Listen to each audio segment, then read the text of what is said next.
दोस्तों नमस्कार। दोस्तों आप देख रहे होंगे कि पिछले एक दो दिन से काफ़ी उथल फुथल चल रही है क्रिप्टो मार्केट में। बाइनेंस के ऊपर काफ़ी कुछ कहानियां चल रही हैं और आपने देखा होगा कि बाइनेंस के ऊपर जो है वो पेनल्टी लगी हुई है करीबन 4.3 बिलियन डॉलर की। तो इस वीडियो में हम पूरा कुछ समझने की कोशिश करेंगे कि क्या कहानी चल रही है, आखिर क्या क्या चीज़ें हुई हैं इसके बारे में। और दूसरा मैं एक बात करूंगा इसके अंदर कि भैया आने वाले टाइम में क्या बाइनेंस सुरक्षित है या नहीं है, उस पर फंड रखना हमें सुरक्षित है या नहीं है, क्योंकि बहुत सारे लोग इस बात पे कंसर्न हैं, बहुत चिंता कर रहे हैं कि बाइनेंस को हमें आगे भविष्य में यूज़ करना या नहीं करना चाहिए। तो इन सब चीज़ों पर मैं बात करूंगा। मेरा नाम है आर के गुप्ता और आप देख रहे हैं मेरा चैनल अर्न विद आर के। तो चलिए शुरू करते हैं। तो दोस्तों बाइनेंस के ऊपर मैं बात करने से पहले आपको बिटकॉइन के प्राइस के ऊपर लेके चलना चाहता हूँ और दिखाना चाहता हूँ कि जब से ये कुछ फंड आया तो बिटकॉइन के प्राइस जो है वो डाउन हुए। और आपको मैं स्क्रीन पर लेके चलता हूँ, यहाँ मैं दिखाना चाहता हूँ बिटकॉइन के प्राइस के बारे में। आप थोड़ा सा समझने की कोशिश करिएगा। यहाँ मैं आपको दिखा रहा हूँ, देखिए ये बिटकॉइन के प्राइस चल रहे हैं और अभी करीबन ये है 37,357 का चल रहा है। लेकिन यहाँ जब से बाइनेंस का फंड आया आपने देखा होगा बिटकॉइन के प्राइस काफ़ी नीचे डाउन हो गए थे, 35,500 के आसपास यहाँ चल रहे थे। ये जो पोजीशन चल रही है आप देख सकते हैं। और उसके बाद जैसे ही कुछ ठीक ठाक हुआ मार्केट, कुछ पॉजिटिव न्यूज़ आई, बिटकॉइन का प्राइस आप ये देख सकते हैं, मैंने 4 घंटे का चार्ट लगा रखा है। तो पिछले करीबन 12-13 घंटे से बिटकॉइन जो है वो लगातार ऊपर शूट कर रहा है और करीबन 37,800 तक जा चुका है। अब मैं बात करता हूँ इसकी सपोर्ट लाइन की और रेजिस्टेंस लाइन की। तो मैं आपको बताऊँ कि इसका रेजिस्टेंस जो है वो मोटा मोटा भी चल रहा है करीबन $38,000 के आसपास, 38,200 के आसपास। और अगर मैं बात करता हूँ इसकी सपोर्ट लाइन की तो सपोर्ट लाइन तो भैया यही बनती है अभी, और ये बनती है करीबन 35,600 या 35,500 के आसपास। तो थोड़ा सा आप सोच समझकर इसमें ट्रेडिंग करिएगा, क्योंकि अभी बहुत ज़्यादा वॉलेटाइल हो रहा है मार्केट, बिटकॉइन का चाहे इथेरियम का चाहे किसी का। तो ये सारी चीज़ें चल रही हैं और अब मैं आपको लेके चलता हूं जो खास खबरें आ रही हैं, बाइनेंस के पीछे क्या कहानी चल रही थी उसके बारे में मैं आपसे बात करूंगा। तो स्क्रीन पर मैं आपको दिखाना चाहता हूं कुछ खबरें जिसके बारे में मैं आपसे आज बात करूंगा। तो देखिए सबसे पहले जो था वो ये था कि बाइनेंस के ऊपर जो था वो एक तरीके से मुकदमा चल रहा था मनी लॉन्ड्रिंग का। काफ़ी कुछ जो आरोप प्रत्यारोप थे वो दाखिल किए गए थे सीजे के ऊपर, क्योंकि जो सीईओ थे वो सीजे थे। तो उनके ऊपर काफ़ी आरोप प्रत्यारोप लगे और आरोप ये लगे कि उन्होंने मनी लॉन्ड्रिंग के लिए बढ़ावा दिया है। दूसरा आरोप ये लग रहा था कि भैया ईरान के ऊपर अमेरिका ने जो है वो कई तरीके के प्रतिबंध लगा रखे हैं, उसके बावजूद भी बाइनेंस जो है वो इनकी सहायता कर रहा था और इनको प्रॉपर तरीके से फंड मुहैया करा रहा था। और जो थी हमास जो है और हिजबुल्ला जो है, रशियन जो कार्टेल है, उनको भी बाइनेंस एक तरीके से प्लेटफार्म प्रोवाइड कर रहा था और वहाँ से अच्छा खासा इनका लेन देन चल रहा था। जबकि आपको पता है कि इन सब पर अमेरिका ने जो है प्रतिबंधित कर रखा है, इसको यूज नहीं कर सकते। तो ये सारी चीज़ें जो थी वो एक तरीके से गिल्टी इनके ऊपर प्रूफ हो गई। और गिल्टी जब प्रूफ हो गई तो इनके ऊपर जो एक तरीके से जुर्माना लगा वो करीबन 4.3 बिलियन डॉलर का लगा। और 4.3 बिलियन डॉलर का लगने के बावजूद सीजे को अपने पद से इस्तीफा भी देना पड़ा। यहाँ ये जो न्यूज़ आ रही है और ये इस खबर के बाद करीबन पिछले 24 घंटे के अंदर, 48 घंटे के अंदर करीबन $1 बिलियन जो है वो एक्सचेंज से लोगों ने बाहर निकाल लिया, विड्रॉल कर लिया। अब बात ये उठती है कि क्या एक्सचेंज जो है वो एक तरीके से प्रूफ सिक्योर है या नहीं है। तो यहाँ आप देख सकते हैं, यहाँ ये 4.3 बिलियन का ये इनको एक तरीके से पेनल्टी लगी है। ये यूएस डेवलपमेंट जस्टिस का जो है ये एक तरीके से वेबसाइट है जिसपे मैं ये आपको न्यूज़ दिखा रहा हूँ। यहाँ सारी इन्होंने डिटेल दी है, मैंने सारी कुछ आपको बताई है।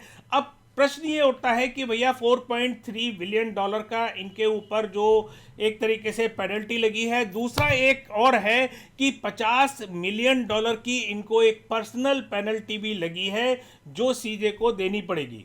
तो इन सब को देखते हुए सीजे ने अपने पद से इस्तीफा दिया या देना पड़ा, और उसके बाद एक नए जो सीईओ थे उनको वहाँ बैठाया गया है, जिसके बारे में मैं बात करूंगा।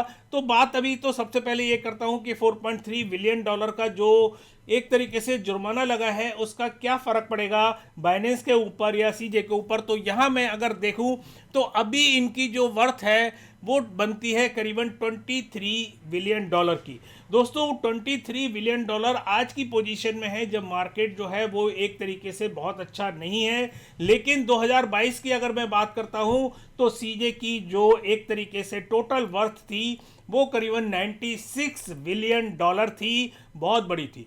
तो आपको मैं यही कहना चाह रहा हूँ, ये सारी चीज़ें इसलिए समझाना चाह रहा हूँ कि 4.3 बिलियन डॉलर जो है वो उनके लिए कोई भी बहुत बड़ी रकम नहीं है। जबकि मैं अगर देशों की बात करूं, बहुत सारे ऐसे देश हैं, जैसे मैं बांग्लादेश की बात करूं, पाकिस्तान की बात करूं, आपकी श्रीलंका की बात करूं, बहुत सारे ऐसे देश हैं जिनके पास 4 बिलियन डॉलर का फॉरेन रिजर्व भी नहीं होता।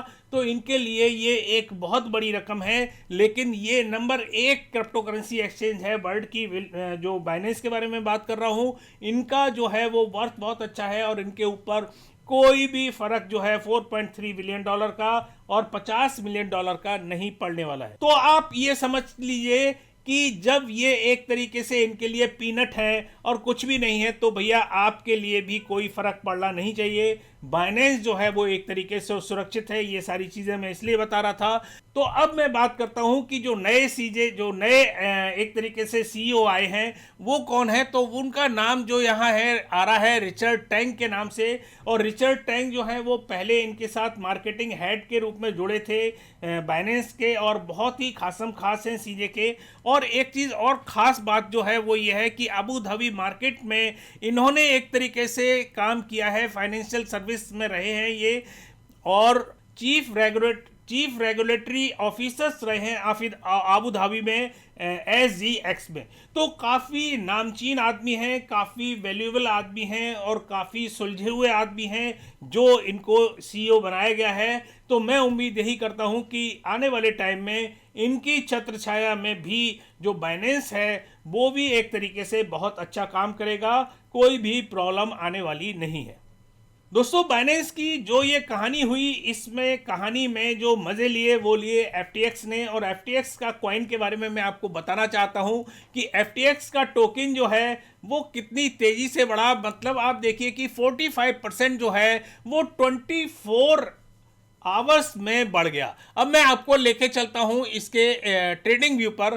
तो यहां आप देख सकते हैं कि इस तरीके से ये शूट कर गया काफ़ी कुछ, मतलब 44% 45% का इसमें बढ़ोतरी हुई। और अभी जो अगर देखा जाए तो FTX जो कॉइन है वो चल रहा है $4.4 का। तो आपको पता ही है कि दोनों रिवेल हैं। आप देख सकते हैं कि जो BNB है और FTX है आपस में एक तरीके से रिवेल रखते हैं।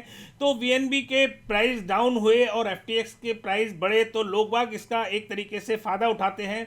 और FTX की उम्मीद ये की जा रही है कि इससे ज़्यादा उम्मीद नहीं है बढ़ने की, क्योंकि बहुत सारी पॉजिटिव न्यूज़ जो हैं वो आ चुकी हैं बाइनेंस की तरफ से, जैसा कि CEO भी उन्होंने नए रख लिए हैं। और अभी जो है उसका वॉल्यूम जो था, पहले जो $1 बिलियन कम हुआ था 24 घंटे में, वो भी धीरे धीरे सुधरने लगा है। लोगों का विश्वास जो है वो फिर से कायम होने लगा है। तो चलिए अब एक बहुत फटाफट खास खबर आपको और सुना देता हूं, और वो आ रही है ग्रेस्केल की तरफ से।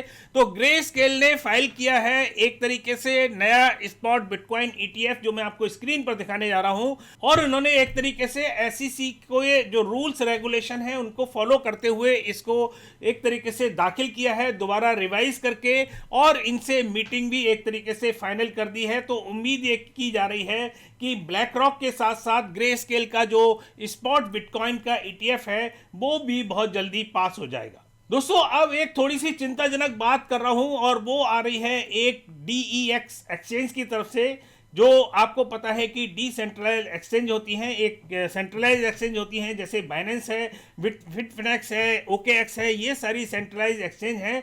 लेकिन कुछ डिसेंट्रलाइज एक्सचेंज होती हैं, उनके बारे में बात कर रहा हूं। और वो खबर जो है वो थोड़ी सी चिंताजनक है, जो मैं आपको स्क्रीन पर दिखाने जा रहा हूं। और वो खबर आ रही है खैबर स्वीप की तरफ से, जहां हैकर्स ने करीबन 48 बिलियन डॉलर्स के जो क्रिप्टो करेंसी हैं वो वहां से हैक कर ली है, चुरा ली हैं, और उसने कुछ डिमांड की है जो आप यहां आके पढ़ सकते हैं। तो यहां आप देख सकते हैं काफ़ी कुछ क्रिप्टो करेंसी जो उन्होंने चुराई है, और यहां टोटल जो बनता है 48 मिलियन डॉलर का बनता है। दोस्तों, अब प्रश्न ये उठता है कि भैया CEX मतलब जो सेंट्रल एक्सचेंज हैं उनके बारे में तो हम सोचते हैं कि भाई ये इसमें कुछ गड़बड़ हो सकती है, ये हैक हो सकते हैं, लेकिन DEX मतलब डिसेंट्रलाइज एक्सचेंज के साथ भी जब इस तरीके की घटनाएं होती हैं तो थोड़ी सी चिंताजनक होती है। तो भैया देखिए, ये एक तरीके से क्रिप्टो करेंसी है, सिक्योरिटी आपको रखनी पड़ेगी, चाहे वो आपकी डिसेंट्रलाइज एक्सचेंज हो चाहे सेंट्रलाइज एक्सचेंज हो, ये चीज़ें घटनाएं होती रहती हैं। और मैं कभी आपको किसी वीडियो में डिटेल में आपको बताऊंगा कि इस तरीके की घटनाओं के पीछे क्या कारण होते हैं, किस तरीके के सिक्योरिटी लूप्स होते हैं, इस तरीके की घटनाओं को बढ़ावा देते हैं। तो दोस्तों, काफ़ी कुछ अपडेट और न्यूज हुई, और आपको मैंने जैसा बाइनेंस के बारे में बताया, काफ़ी लोगों को चिंता हो रही थी बाइनेंस के बारे में, तो उम्मीद है कि आपको थोड़ी सी तसल्ली ज़रूर मिली होगी। अगर आप हमें फॉलो कर रहे हैं और आपने हमें सोशल मीडिया पर फॉलो नहीं किया है, क्योंकि लोग भूल जाते हैं इस चीज़ को करना, तो आप हमें फॉलो कर लीजिएगा ट्विटर पर, टेलीग्राम पर, फेसबुक पर और इंस्टाग्राम पर। लिंक हमने नीचे दे रखी है, तो भूलिएगा मत, आप हमें सोशल मीडिया पर फॉलो कर सकते हैं। दूसरा, अगर आपने हमारा वीडियो अगर आपको पसंद आता है तो आप हमें लाइक कर सकते हैं, हमारे वीडियो को आप लाइक कीजिएगा। दूसरा, हमारा चैनल जो है उसको सब्सक्राइब भी कर लीजिएगा, घंटी का भी बटन दबा लीजिएगा भैया, जिससे हमारे जो आपको नोटिफिकेशन है वो टाइम से मिलती रहे और आप हमारे वीडियो देखते रहें, और इसी तरीके से हमारा और आपका प्यार मोहब्बत जो है वो लंबे समय तक बना रहे। तो काफ़ी कुछ अपडेट न्यूज हुई, अगली बार फिर किसी नई ताज़ा अपडेट के साथ आपके सामने फिर उपस्थित होंगे। तब तक के लिए नमस्कार, जय हिंद।